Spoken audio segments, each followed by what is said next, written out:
So nice to meet you, Professor Harari. You can call me Jane. Jane, thank you. Nice to meet you. Our another guest, Xiaochuan, to join our talk today, who is a really innovator, practical innovator, and also an outstanding representative of entrepreneurs in our China AI. Yeah, so welcome, Xiaochuan. 我也非常感谢教授，我也是被他激发的人之一。It took 6 years to finish your latest book, Nexus. And during the 6 years, there's a breakthrough change in AI technology, and the entire world has changed. Yeah. If you were to use one word to describe your feelings about that, what would be that? Amazement, yeah. I'm just amazed at what has happened over the last 6-7 years. I know that a lot of people rush to make judgments. Something happens and they want to judge, is it good or is it bad? And I think we should resist this urge. First of all, we need to understand, because whether it's good or bad, it's the biggest revolution maybe in human history, because it's the first time that humans have created something which is not a tool, but an agent. You know, a stone knife or the airplane or even the atom bomb. These are tools in our hands that now we have invented an agent. And an agent means something that can make decisions and invent new ideas by itself. So, you know, a knife cannot decide what to do with it. You can use a knife to cut salad, or you can use a knife to fight somebody or kill somebody. You decide, not the knife. AI is the first invention that can start making decisions by itself. So in this sense, it is completely different from anything we've encountered before. Yeah, let's start with what's happening first. Yeah, is there any major events that happened which impressed you the most during the 6 years? Of course, the rapid emergence of large language models. Because when I wrote Homo Deus, for instance, in 2016, so people were already aware of AI and there were different predictions, but almost nobody, including myself, expected such a breakthrough in language. You know, language is what defines humans. The whole of the human world is ultimately built on language, on words. And many people said, AI will never be able to master language. And the rapidity in which it happened, I now read, for instance, poems written by AI, and I'm amazed how good they are. You know, you find new metaphors that I never saw in human poetry, which are beautiful and creative. And once AI masters language, it really gains the key to all our institutions, you know, from banks to temples to government offices. The key to enter is language. And, you know, AI revolution is barely 10 years old, and it's already mastered language to such an extent. I think it's quite likely that in 10 years, another 10 years, AI will be able to write books like Nexus. AI will be able to invent new kinds of money, new kinds of religions, ideologies, everything that humans do with language. So, professors, do you use AI when writing? At present, only a little. I use it for translation. I sometimes use it to ask questions, but I still don't trust it enough because I don't understand how it reaches its conclusions, where it finds its sources. Of course, it makes mistakes, it makes errors. It's only as good as the data on which it is trained. So when I have important questions, I still trust the old-fashioned way of reading books and talking with other human experts more than just asking, you know, ChatGPT or DeepSeek to give me an answer. Do you think you will use the imagination skills of AI?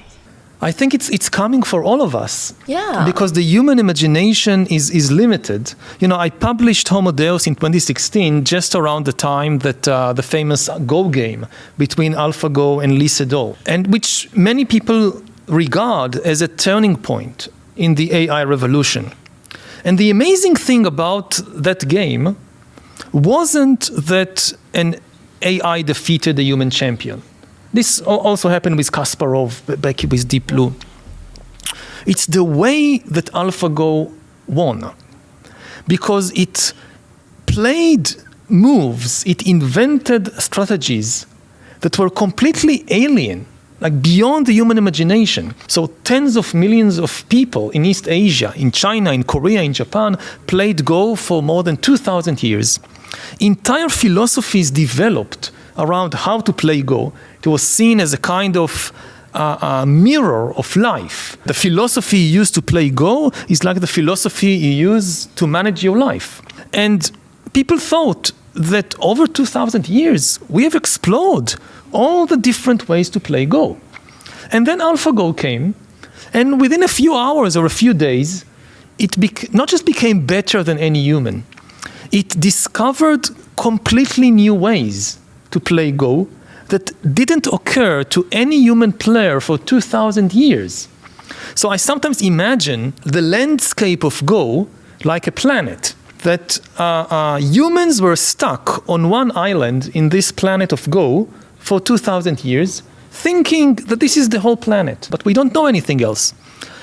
And then AlphaGo comes, and again, in no time, discovers entire new continents in this planet Go, all the way to play Go. This is imagination which goes beyond our imagination, because our imagination is organic. It's ultimately the product of the organic brain, and it's limited by organic biochemistry maybe. And AI is not organic.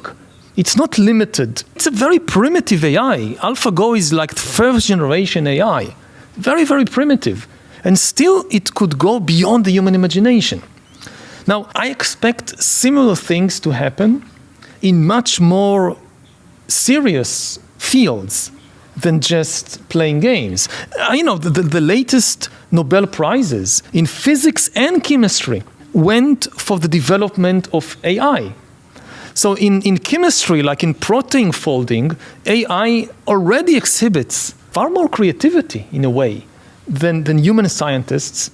Maybe in 10 years, all Nobel Prizes routinely go to AIs that humans can no longer. It's to be creative in science, you need to come up with new hypotheses, new kinds of experiments.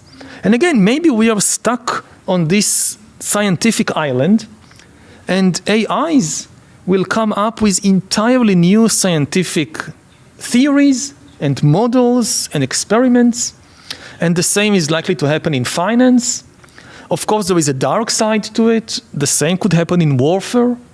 The same AI can come up with new ways to manipulate and to control. But definitely, I think we are entering a world which is beyond our imagination. So, I heard a lot of expectation you raised, but I'm still curious about, you just mentioned maybe several years later, AI can write a book like Nexus. Mm-hmm. So are you afraid of AI? Yes. I'm both hopeful that it will make breakthroughs in medicine, in dealing with climate change, in many fields.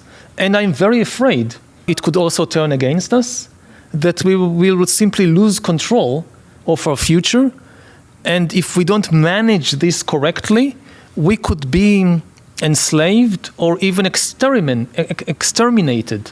I think about it really as a kind of new alien species, and not a tool. So at least in English, I prefer to think about the acronym AI as standing for alien intelligence. Alien not in the sense of coming from outer space. Alien in the sense that this is an entirely different kind of intelligence than human or organic intelligence. And again, it doesn't mean that it's evil, but we need to learn how to coexist with it. I have noticed that you once have a conversation with Zuckerberg, who is the CEO of Facebook, now Meta. Yeah. Do you think he is really concerned about the negative impact brought by technology? Yes, both from the conversation I had with him and from later things that I heard. He understands better than most people the immense power of the algorithms, of the machines that he has created. He's concerned about what to do, and not only him, most of the people who lead the kind of new tech giants, they are concerned, but they don't know how to manage, how to solve. When I travel around the world and I talk with people in US, in Far East, in Europe, almost everybody I talk with show concern, and I usually ask them two questions. The first question I ask is, if you're so concerned, why are you moving so fast? And why not slow down, invest more in safety, do it in a more careful way? And almost all of them reply in the same way. They say, we know there are huge risks, we would like to slow down, but we can't because we can't trust our human competitors. If we slow down, but our competitors in the other companies, in the other countries don't slow down, they will win the AI race, they will rule the world, and then the world is ruled by the most ruthless people. Because we can't trust them, we have to move faster. And of course, you talk with their competitors say exactly the same thing. Now, the paradox is that I then ask them another question. Okay, you can't trust your human competitors. Do you think you will be able to trust the super intelligent AIs that you're developing? And the same people who just told me that they can't trust the other humans now assure me that they think they will be able to trust the AIs, which is almost insane. Because, even though humans have problems between us, at least we have thousands of years of experience with humans. In contrast, we have no experience with AI. We know that even primitive AIs can lie, manipulate, and come up with goals and strategies that we can't predict. We have no way of telling what will happen when we have millions of super intelligent AIs interacting with millions of humans and with each other. So it's really insane that people who can't trust other people imagine that it would be just safe to trust these super intelligent AIs. So is that true, 小川？对，刚才教授讲的话，对于很多理念是非常一致的。那么刚才提到这个里面好多概念是放在一块儿讲的了，比如说算法、人工智能。我是认为，就今天到现在为止的这个人工智能，包括到 ChatGPT， 已经很强大了。但我依然内心觉得，相对还是安全的。当我们得到一个错误的信息之后，它激发了你内心中间的某一种仇恨，人种之间的、民族之间的。到今天为止，这个是本源，是用每个人做一个生命，他为了自己活下去，为了延续自己的一个生命，有种利益纷争，我相信这是一个不变的源头。我前段时间正好看了一部不丹的电影，是叫做《僧侣与枪》。大概里面就讲了，在一个不丹那个社会当中，大家变得非常的平和，这个他会制止这样一个屠杀。所以我认为到今天为止的话呢，我们得到了所有的这样的一种正面的、负面的信息，更多是来自于与生俱来的人对于资源的稀缺、对自己生命受到威胁的这种不安全感所带来的。今天的这样一个人工智能，虽然它可能会撒谎，但事实上对它而言的话呢，它今天并没有一个目标去获得一个生命权。所以当一个 AI不是生命的时候，我依然觉得今天它的这个危险度是小的。到目前为止的话呢 ，AI 并没有参与到与人去争夺生命权、争夺资源这件事情。那更大的一种恐惧的地方是刚才提到是，由于竞争当中的时候，我们开始让 AI 参与到了战争，我们开始会研发会打仗的机器人。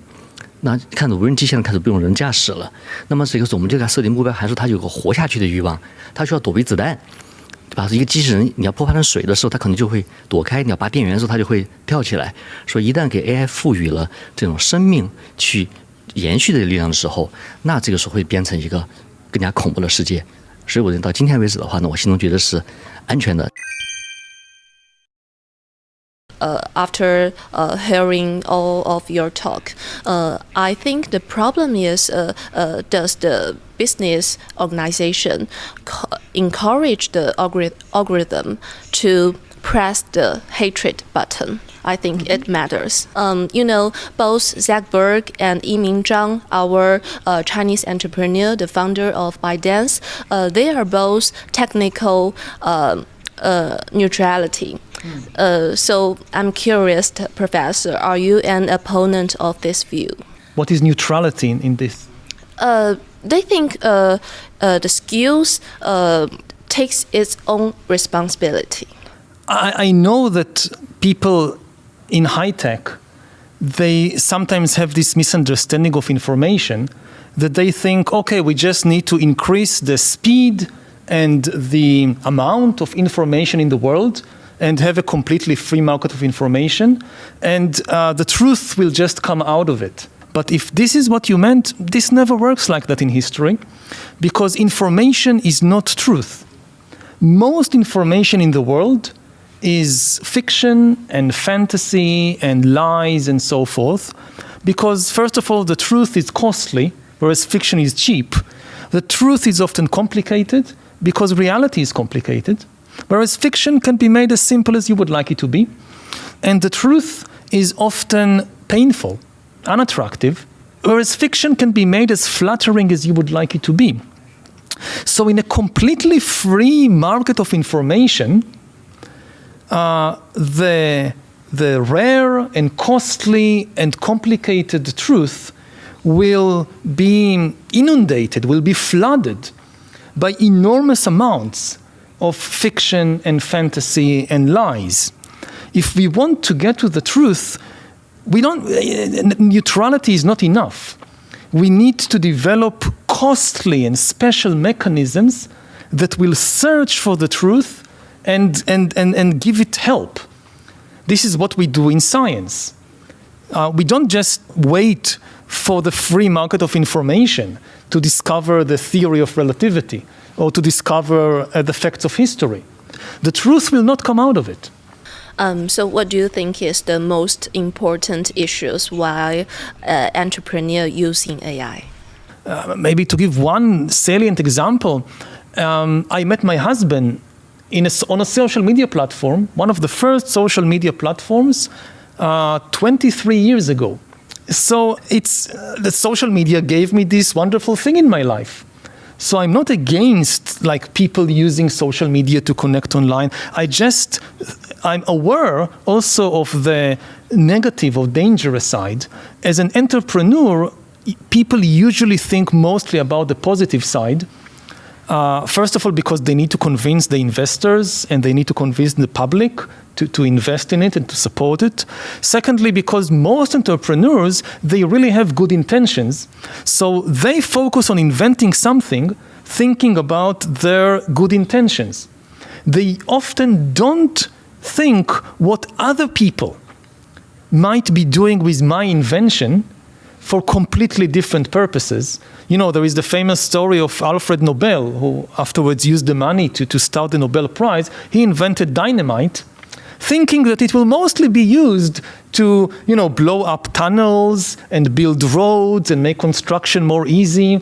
And at least he says that he was quite surprised that people used it in war. Whenever I talk about this AI and information technology, so people like Zuckerberg, people like the entrepreneurs of Silicon Valley, they always like to point to the print revolution as their ideal or their model. They tell a story that when print technology was brought from China to Europe in the 15th century, this led to a flowering. There was so much new information, all the books that were printed, that this led to the scientific revolution and to the Enlightenment, and this really improved life for people. And they just don't know history, because this is not what happened. Print arrived in Europe in the middle of the 15th century, around 1450. It took more than 200 years until Europe experienced the flowering of the scientific revolution and the Enlightenment with people like Newton and Leibniz and Descartes. This was 17th century, more than 200 years later. During the 200 years, immediately after the invention of print, Europe experienced its worst wave of religious wars and witch hunts. The biggest bestsellers of early modern Europe were extremist religious literature, conspiracy theories about witches, all kinds of fake news, and very few people read scientific books. So this imagination that we just create better information technology and we have science and progress, it didn't work back then, and I don't think it is working now.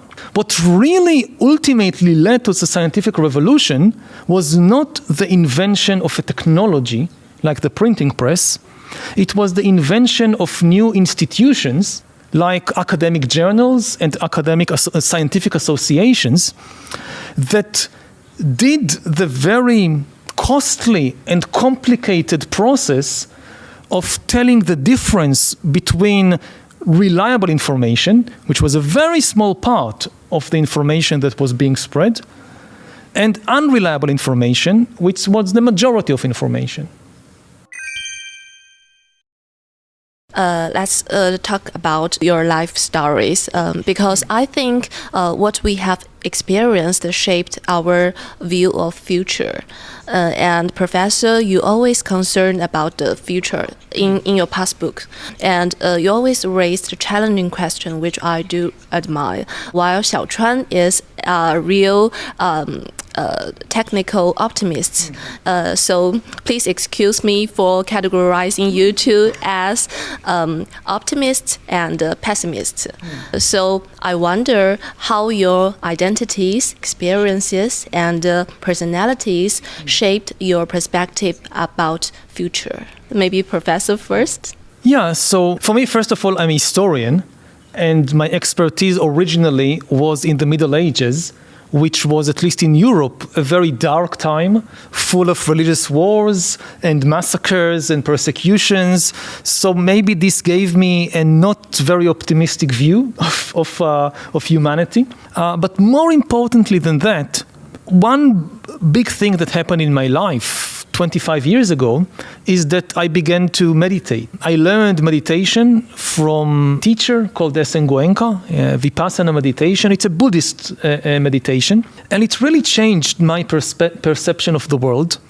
The meditation itself is seemingly very, very simple. The first steps is just to close your eyes, sit comfortably, and focus your entire attention just on feeling the breath coming in and out of the nostrils.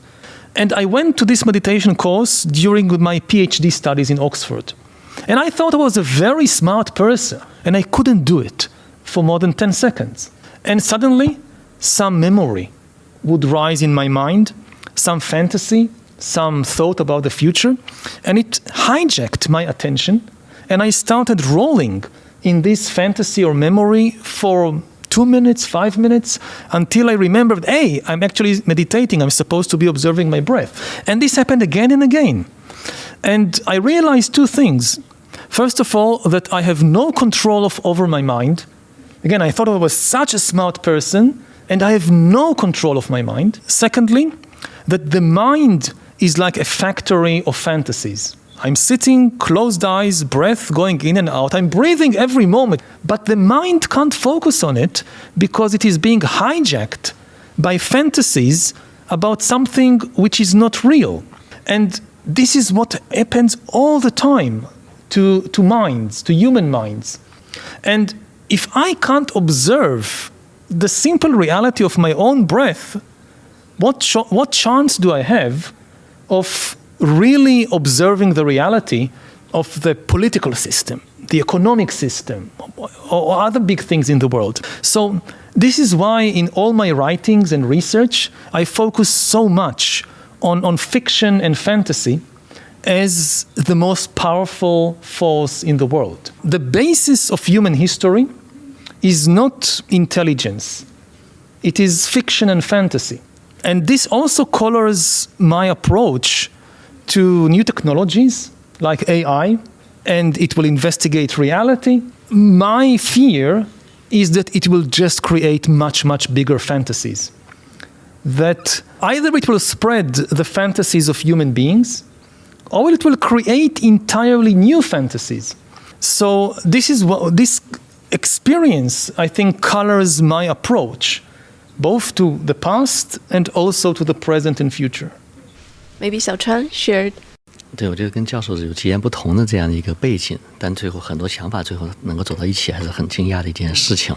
在我从小的话呢，是存活在这物理世家的，我母亲、我舅舅、我外公都是物理学的老师和教授。那我自己的这个数学非常好，计算机 programming 也非常的好，包括这个96年拿了这个国际的信息学奥赛，国内的像这个物理学的奖，所以我对于物理世界有建立了极其理性的一个思考。那到这个96年的时候，上了清华大学，然后也在学习计算机，在数学、物理、计算机这个世界当中，浸泡了很多年。之后在2000年对我巨大的一个变化是在清华读研究生的期间，我们这个实验室是叫高行的计算，就是研究更快的并行计算机的。那当我们做并行计算机的时候，很自然会找到它相应的应用场景，其中一个大的场景就叫做天气预报。天气预报它动用很强的计算机，让它像地球仿真一样去模拟这个天气的运动。天气预报是需要巨大的一个算力。我们都知道有一个词叫做蝴蝶效应，就是在非线性的系统当中间，最后走向混沌 chaos， 对吧？所以最后结果是不确定的。我们都读过一本小说叫《三体》，《三体》里面叫做 three body problem， 就是3个球互相绕着转的时候，未来的轨道就不确定了。三体星人他们的文明非常发达，但是不知道自己未来的命运是如何的。所以在我的信念当中，天气就是一个不可被计算的事情，时间长了就走向混沌。那我就跟老板就说，那我并不躺在这个去做天气预报相关的工作，这个应用一点都不性感。那正好是2000年是人类基因组计划开始了，当时正好是做基因测序，那也是需要动用很多的算力，所以当时我选择的题目就是基因测序的拼接算法，也是动用大量的这样一个算法，能够把之前人类这个测序的各种基因，把它最后拼成一个人类基因序列。所以我就误打误撞的开始对了生命科学、对基础医学产生了一个连接。在当时的话呢，这个除做基因测序以外，我们有同事在这个研究像细胞。到今天为止，细胞都是一个非常复杂的题目。在19年到21年 ，AlphaFold 相对解开了这个基因到蛋白的结构折叠的问题。但是今天的话，要模拟个细胞还是做不到的。而且我们就讲的这个细胞本身比天气预报还要天气预报，是复杂后面的更复杂。所以如果从原则上讲，那比天气复杂，它也是出现一个混沌。但是我们知道细胞它有非常清晰的界面，它有细胞膜，有细胞核，甚至会做有丝的分裂，最后从一个受精卵在10个月后还能生出一个婴儿来，甚至婴儿还长得跟爸妈像。这件事情是完全是不可计算的一件事情。我们说哲学上可以看到说，因为人生出人，老鼠生出老鼠来，跟爸妈长得像，其实这是一个哲学问题，这不是一个数学问题。但牛顿是用数学解释了物理，所以物理学是代表了一种数学去解构这个世界非常高的一个水平。但是用这样的一种数学工具，这种公式是没有办法去解释生命的，生命依然处于一个哲学的问题，但是尤其清楚的又能够产生出很多的有序性。当这个理论不能解释现象的时候，我们不能说现象不对，只能说理论不完善。所以我当时很大的好奇心就是什么是生命，对吧？其实今天我都能讨论什么是生命，我相信99%人说不清楚的，是蛋白质吗？是新陈代谢吗？那从这样一个数学物理的世界观，它对生命的定义是这个系统，它能够自我复制，并且的话呢，它能够在变化当中保持自己的稳定性，能够复原的能力，就是 resistance 的这么一个能力。我们知道一个煮熟的鸡蛋它不会自我复制的，但是鸡在下蛋是一个复制的这种能力。而是复原的能力的话呢，从一个细胞它可以自我的复原，甚至 DNA 是自我复原。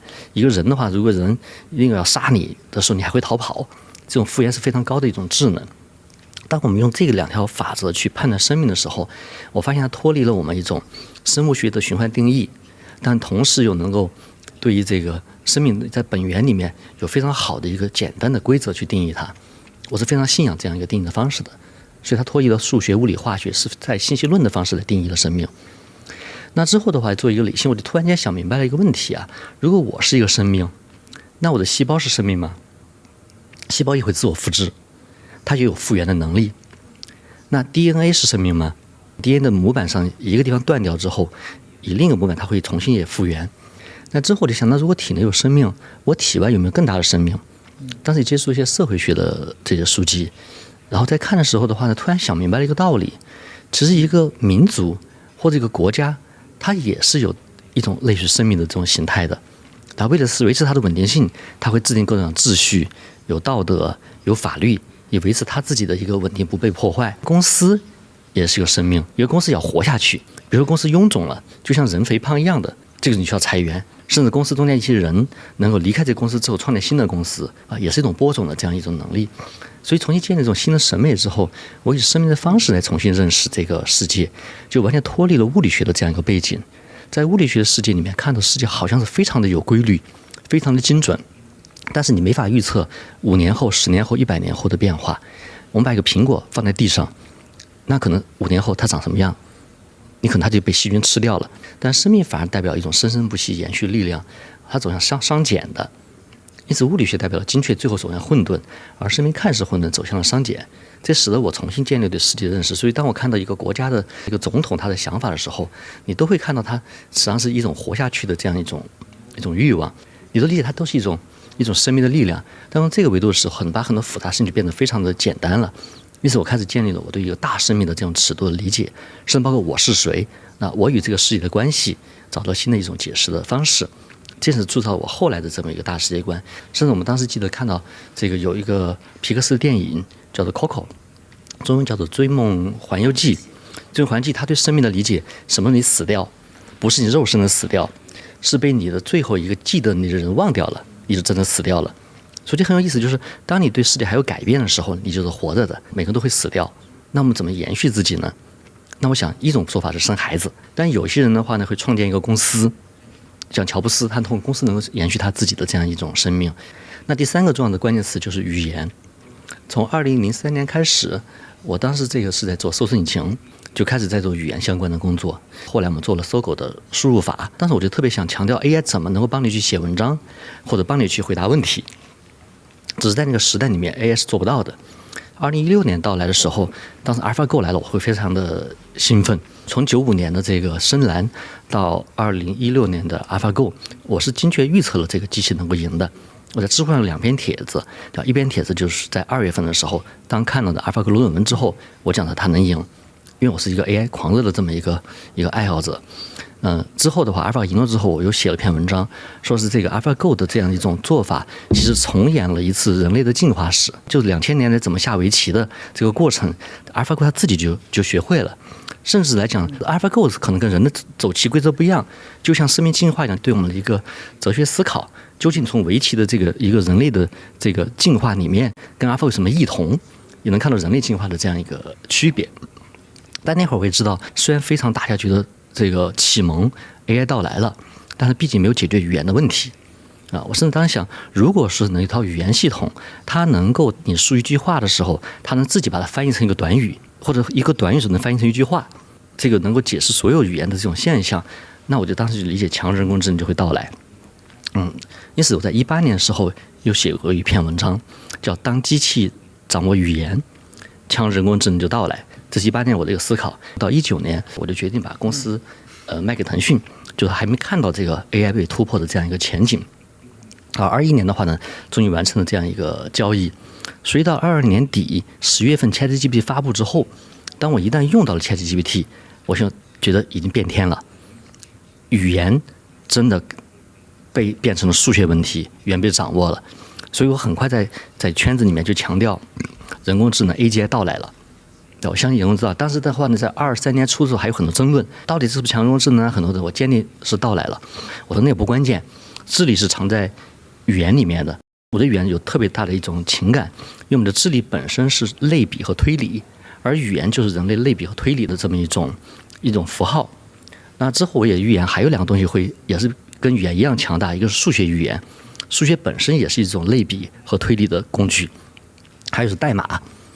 代码它也是能够在里面是这种抽象类比，代码的运行也是一种推理。我之前对语言有很多的这种思考，所以在最近2年里面也不断给大家在讲，像维特根斯坦讲的叫做语言边界就是世界的边界，甚至包括这种图灵测试开始讲到的这个用语言会说话来代表一个智能。因此的话呢，从我自己背景里面，我认为就能够开始看到了这个一个新的时代的到来，它走出以前我们的一个科学时代。我把以前的时代说讲，科学时代是对于物理世界的建模，是物理变成了数学，然后我们理解了引力，理解了量子力学。但这一次的话呢，是叫语言变成了数学。语言变成数学意味着不是对物理世界建模，它是把人类的思考、沟通和知识变成了数学问题。所以它不是对客观世界去理解，而是对人的主观能动性、用人的方法进行了一种理解和掌握。几百年来是第一次发生的一个重大的一个变化。我会把我们的这个世界分成3个阶段，以前叫做科学时代，现在的话呢叫做智能时代。智能时代是指的语言变成了数学，就是这个时代的起点。那再往后，我称为叫共生时代，是指把生命变成了数学，然后解码生命之后，我们这个会获得人跟这种世界之间有新的一种相处的方式啊。因此，这个是我觉得我的过去的背景和工作里面所给今天所带来的世界观。So this was really fascinating. So I want to just refer to one very important question about what is life, because this determines how we approach the future of life. And I don't think we have a good definition for life. I think, but the key term is not life or intelligence, it's sentience or consciousness. And the most important thing to understand relates to the capacity to suffer or to be miserable. For me, consciousness is the capacity to suffer. Something that cannot suffer is not a conscious entity and therefore has no ethical standard. And you mentioned, for instance, nations and companies and civilizations as kinds of life. They cannot suffer. A nation cannot suffer. A company cannot suffer. If a nation loses a war, humans may suffer, but not the nation. The nation has no mind. It cannot feel pain. It cannot feel sad. A company may go bankrupt, but when a company is bankrupt, the manager of the company or the workers may feel sad. The company cannot feel sad. It has no consciousness. It has no mind. Humans and other animals, they are sentient beings. They can feel pain and fear and also, of course, be happy and feel joy and love. And this, I think, is the most important thing in the universe, is this capacity to feel either misery or happiness. This is what all of ethics is about. And the big question is whether AI will be able to feel. AI is intelligent, there is no doubt. But intelligence is not consciousness. Just having a high intelligence doesn't mean that the AI can feel joy or sadness, hate or love. Doesn't mean that the AI can suffer. And this also has a very important impact on any future relationship between humans and AIs. We know that AIs can pretend to feel. I'm not sure, like an AI may say, I love you. And I say, can you really feel love? I'm not sure that I'm convinced that you can feel love. Convince me that you can feel love. Partly by their actions and partly by their words. They may describe how they feel. Now, an AI that has mastered language has read all the romantic poems in human history, all the romantic novels in human history. It can describe love better than any poet.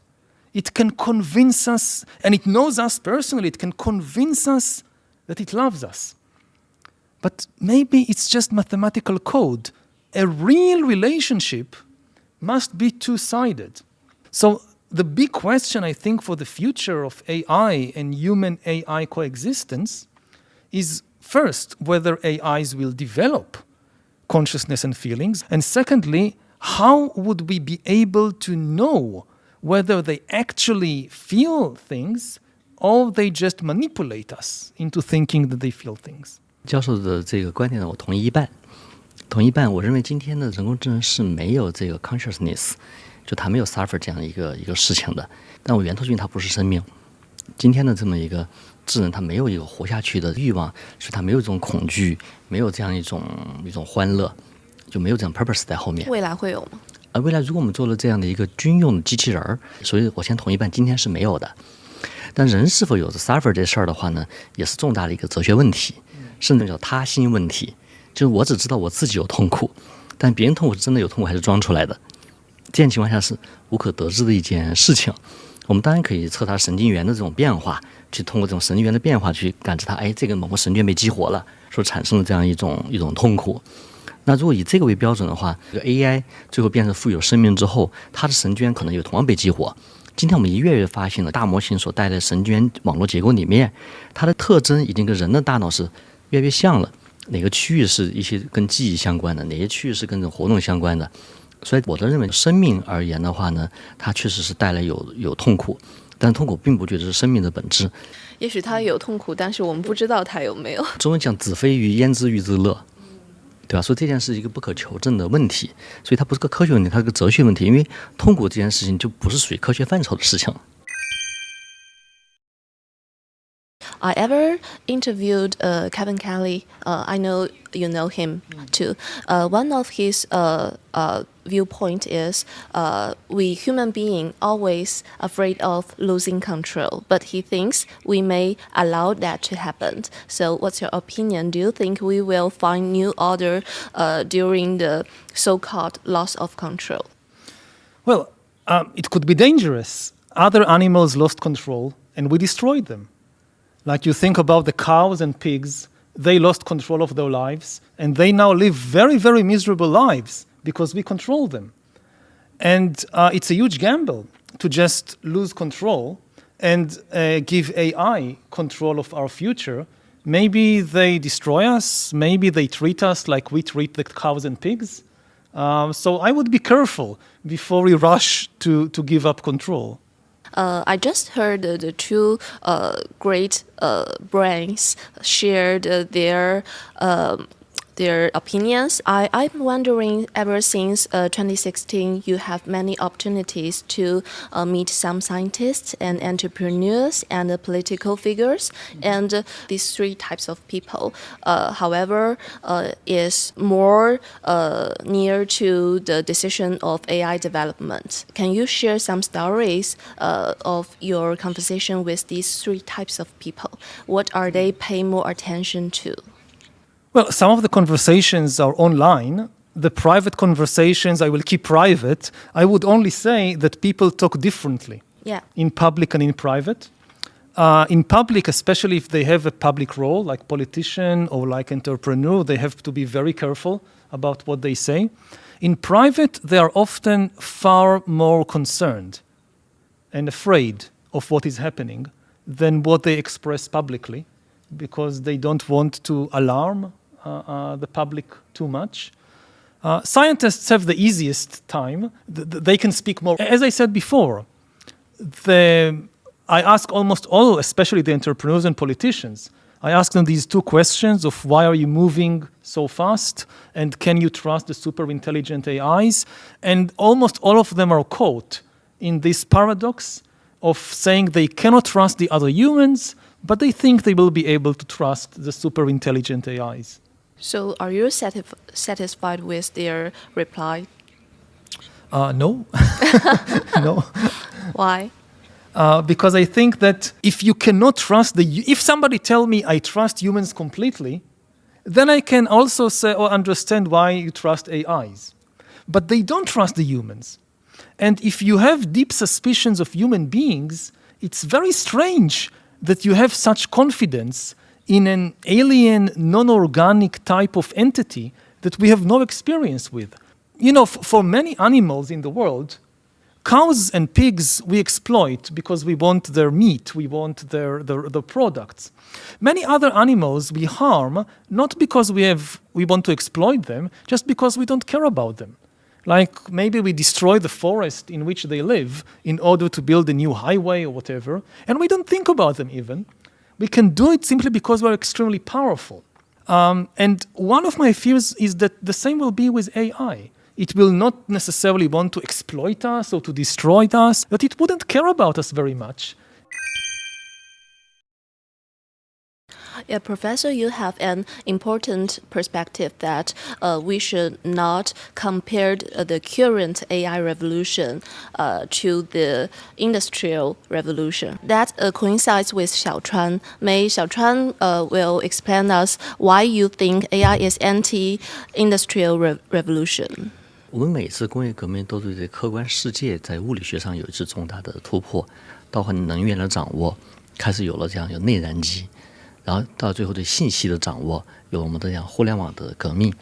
而这一次的话呢，它不是对客观世界建模的，它是一个类似于人一样去感知、认知、思考的模型。所以它的这样今天的这个技术的发展，跟我们前3次科学革命所带来的是不一样的。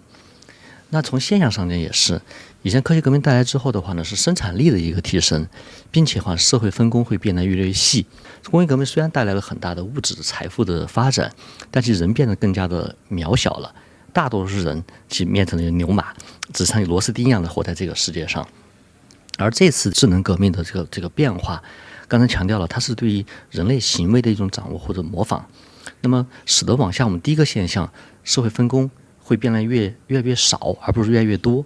包括我们现在做医生也是，以前的分科越来越细，有内科的、外科的，甚至医院里面还有上肢的，甚至这个手腕的这个科室。我们在儿童医院做这样的一个叫做 MTT 会诊的时候的话呢，里面做了10几位儿童医生的顶尖专家，来自他各个科室的。但今天用一个 AI 就能把10几个人他的这个思考，一个 agent 他就能去完成。所以再往下的话呢，我认为社会分工就开始会收缩。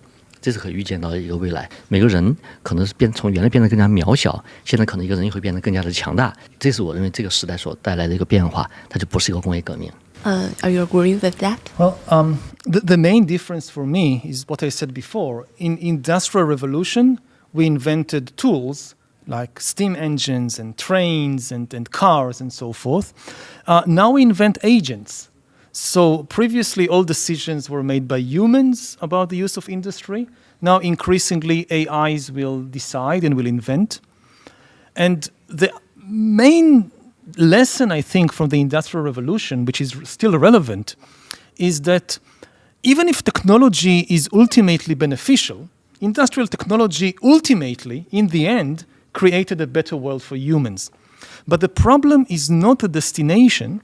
The problem is the road. When industrial technology was invented in the 19th century, nobody knew how to build an industrial society. So people experimented, and many of these experiments went terribly wrong. European imperialism was an experiment in how to build an industrial society. Nazi Germany was an experiment in how to build an industrial society. People thought this is the way to do it. Now we know better. But it took 200 years. Now, I would say as a historian, if this is an exam in university, and I have to give humanity a mark, what was the mark humanity got on the exam of the Industrial Revolution? I would say humanity got a C-, just enough to pass. In the end, it was okay, but it was very, very difficult. Now with AI, we're in a similar situation. AI can lead us to wonderful destinations, but we have no model how to build an AI society. And maybe we again have to go through these terrible experiments of new empires and wars and so forth. We need to do better than C- this time, because otherwise there'll be immense suffering for millions of people.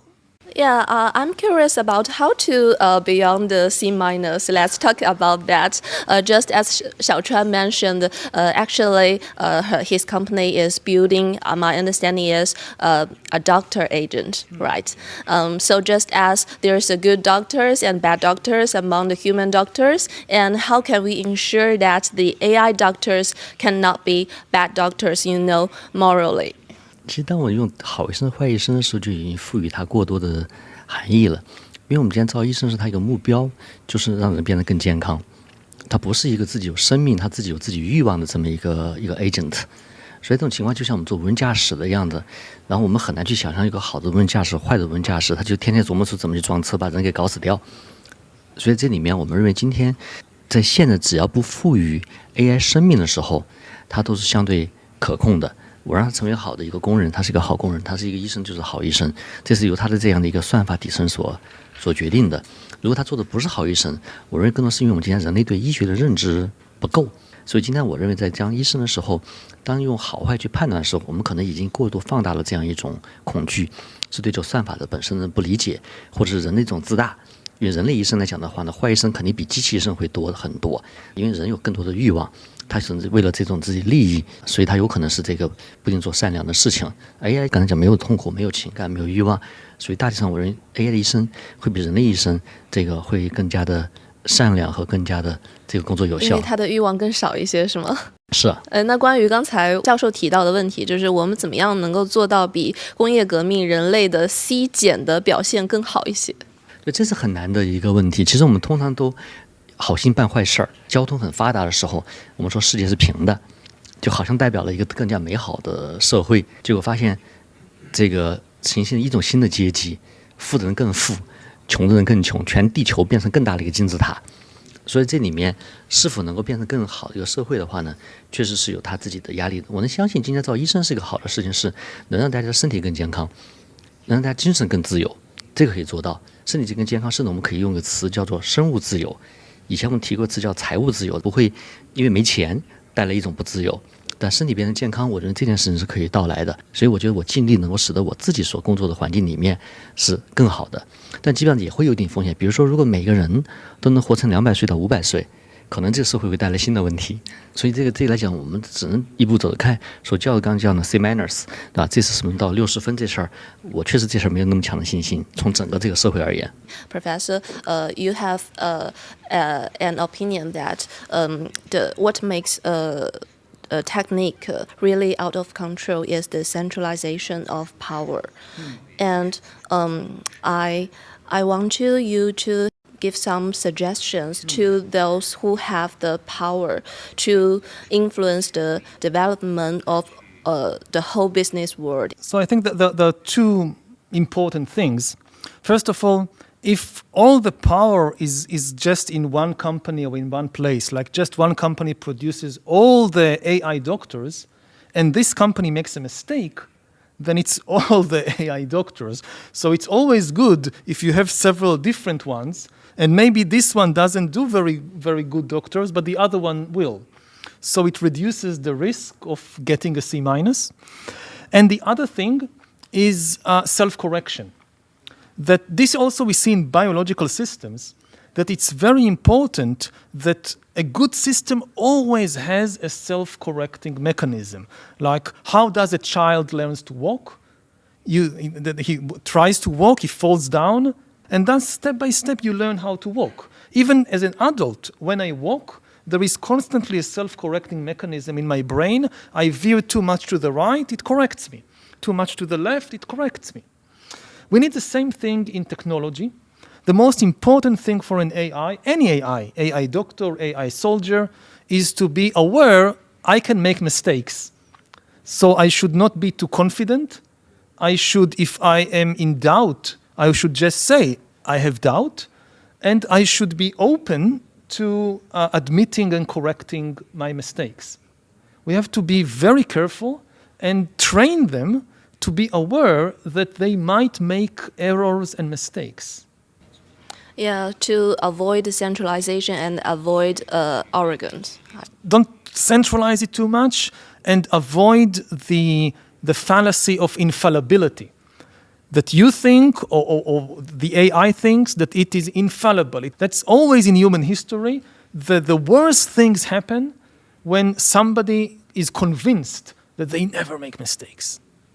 Since today our topics are really weighty and profound and serious, but I believe that the majority of ordinary people, what they are concerned about is whether AI will replace us. So at the last, we will back to the fundamental topic is that it seems that AI can do anything today.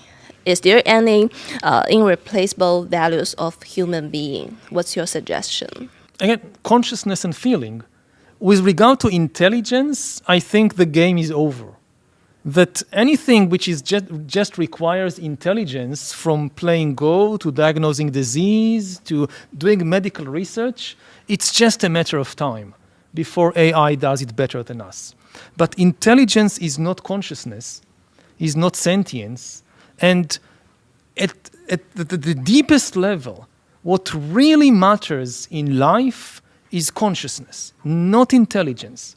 It's the ability to feel. I think that ultimately ethics is all about suffering. How do we reduce suffering in the world? And as far as we know, only humans and animals can suffer and have sentience. So they are still the most important thing. What happens if AI develops sentience, develops the ability to feel? Then it's a completely different situation.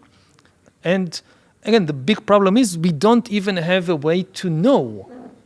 But at least for now, I think that humans focus too much on their intelligence and neglect their consciousness. And of the two, the consciousness is the more important one. Professor, can you share us a conscious moment or even suffer moment? So every moment that we are alive, what is important for us is not the intelligence. The intelligence is just a tool we use to get something. What is important for us is love. What is important for us is compassion, is joy, also pain, also misery. I began by telling about this experience in meditation, that focusing on a physical sensation in the body, just of the breath coming in and going out, this is something you're conscious of. As far as we know, AI cannot feel this, even this very, very simple thing of just movement of air coming in and out. This is still, I believe, and it's very deep, this movement of air in and out. This is what connects us to the universe. So except for the meditation you do every day, I noticed that once you said you never used a smartphone. Is that true? It's partially true because my husband has a smartphone, so all the burden of the smartphone falls on him. But yeah, in general, I try to keep an information diet and to leave myself a lot of time to meditate and to think. And the smartphone is a device that steals our time and steals our attention. So sometimes it's good to use it, but I try to treat all this information technology like food. The same way people have food diets, we need information diets to limit the amount of information we consume, so to give more time to digest and to reflect, and also to be very mindful of the quality of information we consume. And smartphones tend to be often full of junk information. Okay, finally, can you two give a blessing to all the humanity? I think that as long as humans trust other humans more than we trust AIs, we will be okay, and we'll also be able to build a good relationship with AI. I mean, if AI comes out of a collaborative effort between humanity, then it will reflect this spirit of collaboration and cooperation. If AI comes out of a fierce competition for power, then the AI too will have this value of competing for power. Okay, thank you for your time. Thank you. Thank you. Thank you so much. Thank you so much.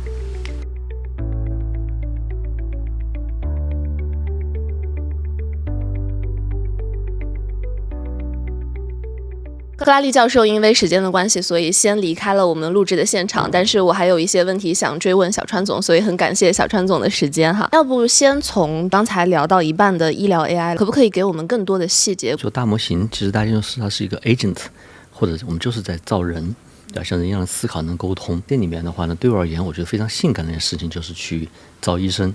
造医生我觉得有2个重要的意义。第一件事情的话呢，今天这个全地球，包括中国的医疗资源是不够的，尤其医生是匮乏的。尤其儿科医生是匮乏中的匮乏的，我们每个人都希望自己有一个医生朋友或者一个私人医生。为什么儿科医生是最匮乏的？因为儿科医生的话呢是不赚钱，所以大家不愿意做儿科医生。中国只有20万儿科医生，我们的缺口大概在100万。因为成人的医生的话呢是可以做手术，儿童的话呢，它严重的这种罕见病是少的，治疗方案相对也有限，所以就使得大家不愿意做儿科医生。咱们都知道医生是要做科研的，但是医生做科研的话，尤其他每个人看的病人可能也不够多，甚至由于日常工作很繁忙，是临床的时候他也没有足够的收集数据，比如说病人来之后开了药，但是患者的一些查体没有被记下来，也大家很忙的时候甚至记下来也不是真的，所以这样的话呢，使得他工作里面的数据的维度准确度是不够高的，甚至医生一辈子也就看可能几万个病人几十万个病人，没有足够大的样本。因此当我们有 AI 医生能看病的时候，他能够把你的这样一个全病程的数据做记录，甚至全生命周期的数据做记录，因此这个整个过程就变成一个可以研究的课题。有这样数据之后的话呢，我们对于医学的理解里面就能够上个台阶，有新的一种发现。咱们知道今天的医学其实相对物理学是落后很多，今天的药品一个最领先的药，那你在临床实验的时候，如果上了1000个人做实验，其中有800个人有效，医学上称叫有应答 response， 这就是很好的药了。10年时间$10亿发明这么一款药，但剩下20%人可能没效果，就是我们对医学里面对人的了解很少。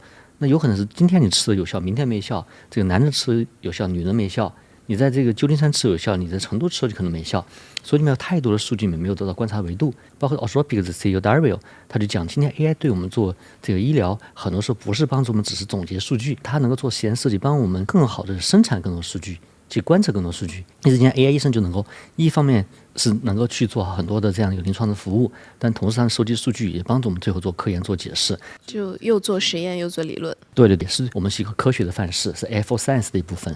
所以你们的大模型现在具体可以做些什么？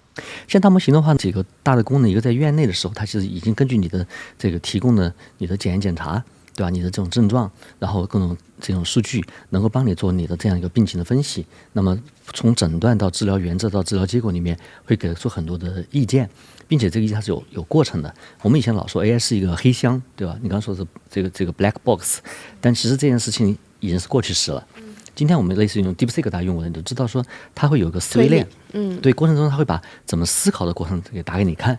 因此我们讲 AI 医生也是用我们的 M1 的推理引擎的时候，我们的内部的这医生包括医院的医生都看到是觉得他的推理过程漂亮，思考的非常的严谨完整，对医生都很大的一个启发。所以他比大多数医生，甚至绝大多数医生，他的这个见过的病其实更多，思考的更加的完整，更好的推理，这是能够辅助医生的部分。那另外一件事情的话，他工作场景可能在家里面，他能告诉你说一些建议，你是否该去医院，我们称叫终身等级，你是可以居家再观察一下，还是需要去医院，还是需要急诊，就像医生朋友一样的，给你很多的这样一个建议，既能帮到医生，也能帮助到具体的患者家长。所以现在数据这一方面有难点吗？现在来讲的话呢，跟以前不一样，以前做图像处理的时候，大家是有很多数据难点的，而这次而言的话呢，更多的地方是激发他的一种推理的能力，把医生推理做进去。现在我们跟北京儿童医院是有深的合作，成立北京的重点实验室，背后我们一套方法能够构造不错的数据，所以在今天这个医生而言，比以前图像处理而言，它的强大能力会多很多。并且和他提到的幻觉问题，其实也今天不是大问题，因为我们今天的这个 AI 它是通过思考，就像人一样的，它会翻书之后，把中间的这种指南、用药的这些方法都能够注入到它答案里面去。因此，今天我们讲的幻觉问题，或者是叫黑箱问题，在今天都是可解的事情。这么坚定的嘛，就是完全可解。错误率现在可能是1%以下，因此我们认为比绝大多数人，他的在这个内科，在这种诊断或者这种治疗原则上已经远远超越了。你刚才讲就是医疗模型的这个推理问题很有意思，我理解是不是它就是把人类医生的这种经验，它的所有的这种推理过程都传授给模型？对，它不止经验，我们老说这个医学是叫经验的科学，但经过做总结之后会形成一些我们的这些思维方式、治疗原则。他的这种推理过程也学过去了，所以既有经验又有这样的一个原则。所以刚才教授提到的一个非常关键的问题，我听下来，在你们的应用场景里面，暂时还没有给到所谓 AI 医生一个决策权，他可能更多给到的是一个建议或者辅助诊断的一个角色，是吗？对，这个是来自于法律法规，但在法规里面的话呢，是这个诊断和最后的处方权是归医生的。因此医生之外是 AI 是不能给的。那我相信随着这个技术成熟，我们对它理解，那更多的这样一个权限会放给 AI 的。我最感兴趣的一个问题啊，就是我完全理解你对于生命科学的这种热忱，但是我还是会觉得你做医疗大模型这件事情是一个很勇敢的决定，因为所有跟医疗相关的，它视乎人们的健康、人类的生命，一旦有一些失误，就会有特别大的舆情。今天其实没有来得及讲到2016年发生2件大事嘛，一个是AlphaGo 战胜人类棋手，另外一个是百度魏则西事件嘛。我知道你之前有提过百度魏则西事件，其实给你非常大的触动，也当时也埋下了一颗种子，令你后面想做生命科学相关的探索。对，大家会用勇敢这个词，或者我们用词叫 bet 去赌一件事情。其实在我看起来，我已经看到这个未来长这样子了，所以我不觉得这是一个这种赌或者是一个勇敢。16年2个事情的话呢，当时我们一个看 AlphaGo， 对吧？人工智能是已经有次启蒙，但是那次启蒙的话呢，机器没有掌握语言，所以并不代表它是能够这个像人一样的去工作，对吧？那会儿还有 IBM Watson， 最后也失败了。那如果大家问我为什么失败，其实一个大的原因就是那会儿技术还没有到。今天这个机器掌握语言之后，已经带来巨大的一个变化。而确实来讲，16年之后的话，百度也遇到了魏则西事件。作为搜狗的带头人，我们当时的话呢，也知道 AI 是没有能力像人一样去帮你解答问题的。因此，我们当时发布的这个模型能力是叫做搜狗名医，这个名是日月名，叫明明白白看医生，使你得到更多充分的信息去跟医生去接触。那么当时我们也知道，靠连接医生，互联网传统做法是不 work 的。比如淘宝你可以做连接，美团做连接，滴滴做连接，但医生你靠连接没用，因为优质的医疗资源就有限。这会使得挂号网、春雨医生等等，他们这个能做到这个服务是有限制的，对吧？好的医生就那么多，因此当时我就认为说，只有到技术足够突破的时候，能够去造医生，而不是找医生，才能带来大的一个变化。因此到23年的时候 ，A 界的这样一个突破，对吧？语言的突破，使得我们就知道了医疗行业造医生会变成一个可行，它是既能够造福大众，又能够实现我以前的一个愿望，是生命科学解码中间的一个关键的环节。所以我就觉得这是一个特别有意义的事情。